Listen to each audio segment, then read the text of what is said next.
Hello everyone, and welcome to the second episode of the Gaming in the Wild podcast, a video games podcast about games from the creative, artistic, and often, but not this week, independently produced side of the spectrum.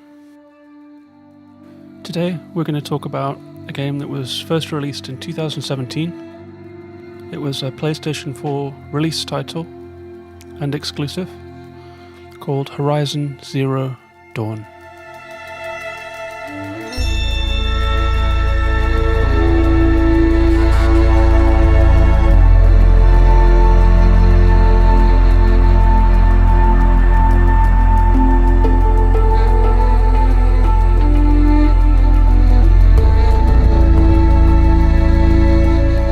I came into this game on a recommendation from a friend with no big expectations really. I knew that it was an open world game and that it was a sci-fi setting, post-apocalyptic setting, and that the game had, much like Breath of the Wild, which came out the same year, a very well-developed wilderness environment in which it takes place. And I'm a big fan of that. Like a lot of games that I really enjoy have spectacular settings, well realized settings. Like I really enjoyed Everybody's Gone to the Rapture, in which you basically walk around the countryside trying to solve a sci-fi mystery. Breath of the Wild, obviously, like the wilderness and the environment are the star of the show in that game, much more so than the plotline or the combat or anything like that. And the way Horizon Zero Dawn looks is the first thing that you'll probably notice about it. It's a beautiful game. It really does set a benchmark for how good console games can look. You start in a forest environment as a young outcast of a tribe called the Nora, and they live in a place called the Embrace. That's a protected valley full of trees and streams and mountains, pathways. And as you wander around this game, you're very quickly struck by just the sheer beauty of it. The way that the wind makes the red reeds ripple, and how every leaf on the trees seems to move in a really natural seeming rhythm. There's wildlife everywhere, like rabbits hop out across the path in front of your feet. The light is dynamic and changes, like when it rains you get a very diffused light. When it snows, the snow gathers on the ground, the flakes blow around in the wind. It's really just, you can completely forget what you're doing in this game when it comes to missions and storyline and so forth, and just walk around in sheer amazement at the achievement of this game environment. It's really spectacular, hypnotic and engrossing in its own right. But while the environment is stunning, the game has an awful lot to offer on a lot of different fronts. It's a heavily story-led game with a great narrative. That's told in cutscenes. Like the first couple of hours are very plot-heavy and cutscene heavy. We begin as Aloy, as a child, and she goes through some difficult, formative experiences, and learns the ways of the wild with her mentor, Rust. And as we go through these first lessons of life, we quickly become very attached to Aloy in a way that feels quite unique, even for a very story-led game. She's a really amazing creation as character. She's maybe the most human-feeling character that I can remember in a game. When she's a child, in one of the earliest sequences, we run through a series of caves, and I was just gobsmacked by how amazing Aloy is. The character is obviously modelled on a real human, because like when she goes upstairs, she'll scramble with her hands. When she reaches the edge of something, she'll kind of gain her balance with her arms in a way that really catches your attention. It's a very human-seeming creation, Aloy. when she becomes older and the game begins proper, it's no different. Aloy kind of talks to herself, narrates the game with you. She notices things in the environment and looks around, so when she looks down to the right, you know there's something down there. So you really do feel like you're almost in collaboration with Aloy as you come through the game, and in company. And the details are amazing. Like, Aloy has long red hair, and as she runs along with a very human-seeming gait, her hair kind of bounces around and her clothes kind of catch the breeze. And it's really easy to get hypnotized by Aloy herself. And this goes past the way that Aloy looks and behaves, and through to her character too. She's looking for answers as to why she was cast out from the tribe, who she really is, and what's really going on in this world of hers.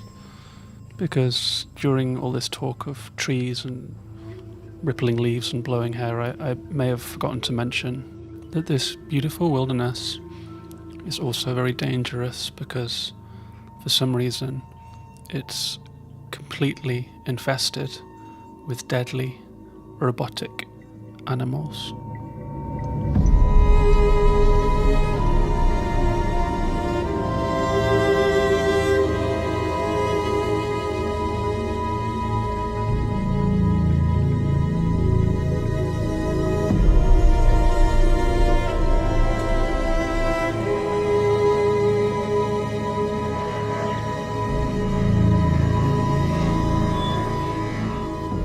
And this leads on to the main gameplay mechanics of the Horizon Zero Dawn, which are: you wander the world between quest points, exploring. You can go off-piste as much as you like and just run around checking things out.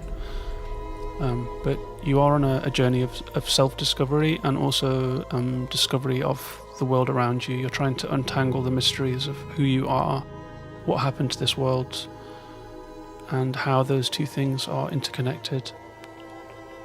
You'll encounter these robot creatures, some of which are like horses.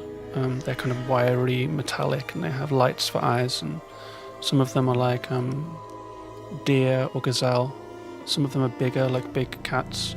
Anything bigger than the raccoons and rabbits and boar that you can hunt has basically been replaced by robots.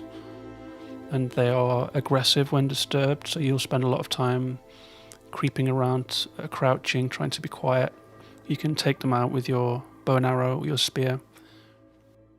And as you progress through the game, you can improve your combat skills by leveling up with new abilities like slow motion concentration for your bow and arrow, a silent strike. So the combat is very satisfying and complex. You'll use a mixture of stealth and laying traps, planning, using environmental features like sniping from somewhere they can't get to you. And you kind of creep through the world carefully, out of necessity really. You can only take a couple hits. So Aloy feels human on that scale as well as being human in appearance and character. You feel fragile as you move through this world, and you have to be careful. You can't just go charging in, and it all helps to increase the bond that you have with the character as the story unfolds.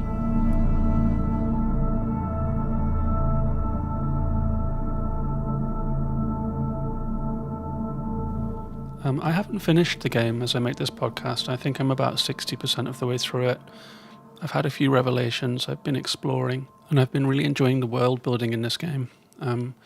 There's kind of parallel stories, there's kind of the tribal story of what humanity has become since the evident apocalypse.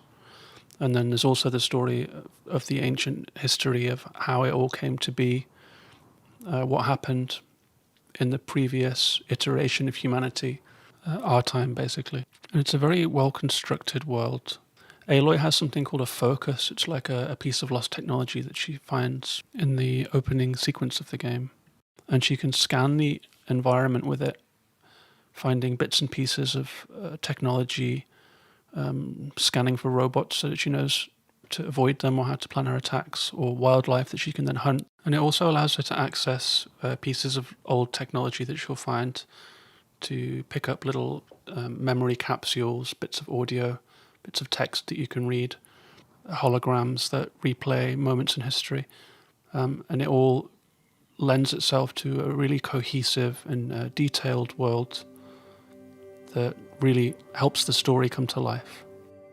And the way that the world is constructed is like a balancing act between different stories of the past of humanity and the present of humanity. And I assume by the end where everything's headed next.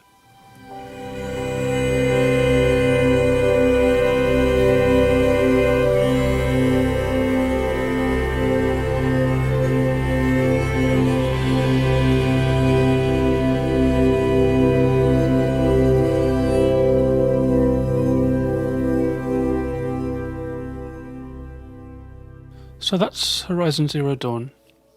I'm having an amazing time with this game. It feels like, as much as I want to be careful not to have just a recency bias where I'm in love with everything I'm playing, this feels like a really special game to me. It's an accomplishment of world design, world building, writing, characterization, visually, sonically, musically. It's a full package of a game. It's a story, it's a landscape, it's a tangible world with its own history and heritage and culture and with its own problems. And it's an open world game that belongs with some of the monoliths of this genre. It definitely draws on the latter day Assassin's Creeds and on Skyrim and on these kind of games that almost everyone has played by now, but it seems to manage to distill the essence of what's good about these games into something that's very slick, very evocative, and it's a pleasure to play. Like traversing the landscape is pretty much always a pleasure. There's some jumping into stuff that you can't get onto that's a little bit annoying, but it's a minor flaw. I think that this game is a contemporary classic, and whilst it may have been a little bit overshadowed by Breath of the Wild, understandably, because that's a really phenomenal game too, it belongs in that company. I encourage you to play it if you have a PS4. I would even say that it's worth the price of the PS4 to play this game. I think I'm 50 hours into it. I've been avoiding the main story because I don't want it to end. I've been just running around doing side quests, exploring the landscape, and leveling up and kind of talking to everyone that I can and just want the game to keep going, which is really the sign of a total success of a game.